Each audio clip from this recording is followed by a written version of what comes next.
ममदापूर येथे कुत्रा हल्ल्यात मुलगा गंभीर जखमी। येवला तालुक्यातील ममदापूर तांड्या वस्तीवर कुत्र्यानं साई सौंदाणे या मुलाला चावा घेतला। त्या मुलाच्या मांडीला पाठीवर अनेक चावे घेतल्यानं त्या मुलाला येवला ग्रामीण रुग्णालयात उपचारासाठी आणलं असून त्यावर उपचार सुरू आहे। याआधी अनेक देखील त्याच परिसरात 2024 मध्ये एका मुलाला कुत्र्यांनी फाडून खाल्ले होते। त्या दरम्यान त्या मुलाचा घटनास्थळी मृत्यू झाला।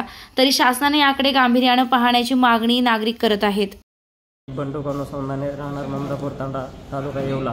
माझा मुलगा वेदांत बंडू सौंदाणे राहणार लबान ममदापूर लबान तांडा येथील आम्ही रहिवासी असून आज रोजी माझ्या मुलावर कुत्र्याने भयानक असा प्रकारचा अटॅक केला। त्या अटॅकच्या स्वरूपाचा भयानक आहे की जखमा सांगता येत नाही इतका भयानक आहे।